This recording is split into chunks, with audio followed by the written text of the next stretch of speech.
Assalamualaikum warahmatullahi wabarakatuh dan salam sejahtera.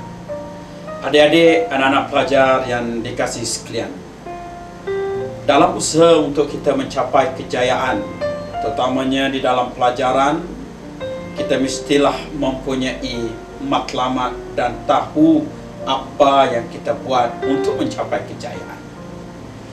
Adik-adik, pelajar-pelajar sekalian, cikgu nak bercerita pada hari ini. Biasa kan pergi ke stesen kereta api?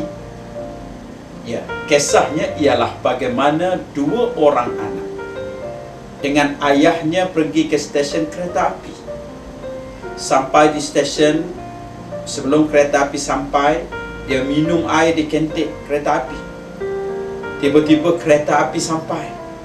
Si ayahnya menyatakan, tak sempat dah nak habiskan air ini. Anaknya menyatakan, sempat ayah, lambat lagi kereta api itu sampai. Okeylah, kita minum air dulu sampai habis. Minum separuh cawan, rupa-rupanya kereta api yang sampai itu terus pergi. Sampai sekejap terus pergi. Si ayah ni dah panik dah. Dia pun bayar cepat-cepat duit kopi tersebut, digalasnya beg, dikejarnya kereta api itu. Maka si anak pun dia tengok ayah dia kejar, apa lagi? Dia pun ikut kejar kereta api. Maka berlakulah drama tiga beranak mengejar kereta api. Cuba bayangkan, adik-adik pelajar sekalian, siapa yang dapat kereta api yang dikejar itu? Anak umur 17 tahun seorang, 15 tahun seorang. Kedua-duanya pula tu wakil negeri kesukan Sukma. Si ayahnya bertongkat. Adik-adik pelajar sekalian, barang pastilah yang dapat naiknya adalah si anak yang berdua. Tiba-tiba dia tengok bapaknya tak naik, dilambainya tangan kat bapaknya. Maka si bapak pun baliklah di stesen kereta api itu, sambil habiskan habiskan air itu. Tiba-tiba sambil minum, dia menangis, dia ketawa berdekah-berdekah. Berdekah-dekah dia ketawa. Ketawa. Lepas ketawa sekejap, menangis teresak-esak. Lepas menangis sekejap, diketawanya balik. Maka orang yang duduk dekat stesen kereta api itu, dah apa kena ni pakcik ni? Dia pergi tanya, mengapa pakcik ketawa berdekah-dekah? Dia jawab, dia kata, hari ini saya sangat-sangat gembira. Sebab apa gembira? Sebab anak saya, dia tak pernah lagi naik kereta api. Hari ini dia boleh naik pula tu, lompat pula tu. Oh begitu. Kemudian habis kalau dah ketawa, dah suka, mengapa pakcik menangis? Masya Allah, dijawabnya, saya menangis sebab sedih ingatkan anak saya. Mengapa sedih? Sebab anak saya yang boleh naik kereta api itu, sebenarnya dia datang ke stesen itu, dia nak hantar saya, bukan nak naik. Oh begitu. Itulah yang saya sedih. Saya yang nak pergi, tak boleh pergi. Anak yang hantar dapat pergi.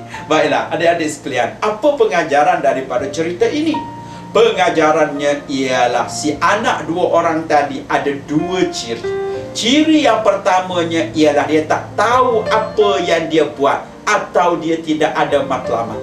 Dan yang keduanya ialah dia buat sesuatu ikut-ikut orang. Berbalik kepada anak-anak pelajar-pelajar, ada juga pelajar-pelajar yang sikapnya demikian, tak ada matlamat. Orang tanya dia mengapa naik tahun 6, dia jawab habis lepas tahun 5 takkan nak turun tahun 2.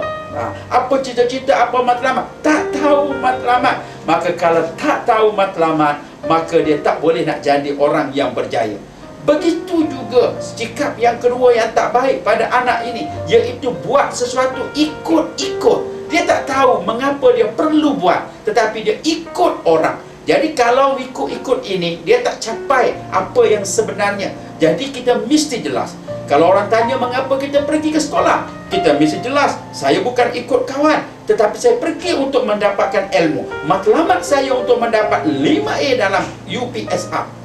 Kemudian apa nak jadi suatu hari nanti? Saya mau jadi pelajar yang berjaya. Saya mau menjadi pelajar di Menara Gading. Saya mau menggenggam ijazah, memakai baju labuh, topi 4 segi, dan saya mau mengembirakan ibu bapa saya lantaran saya berjaya di dalam pelajaran. Maka justru itu, pelajar-pelajar, anak-anak sekalian, kita tidak ada pilihan lain untuk mencapai kejayaan, kita mesti ada matlamat yang jelas. Dan yang keduanya, jangan tiru-tiru, jangan ikut-ikut, buat apa yang kita fikirkan patut kita buat berdasarkan matlamat yang kita inginkan itu. Jadi para pelajar, anak-anak sekalian, ambillah pedoman daripada kisah cerita ringkas yang cikgu paparkan tadi. Sekian, wabillahi taufiq wal hidayah. Wassalamualaikum warahmatullahi wabarakatuh.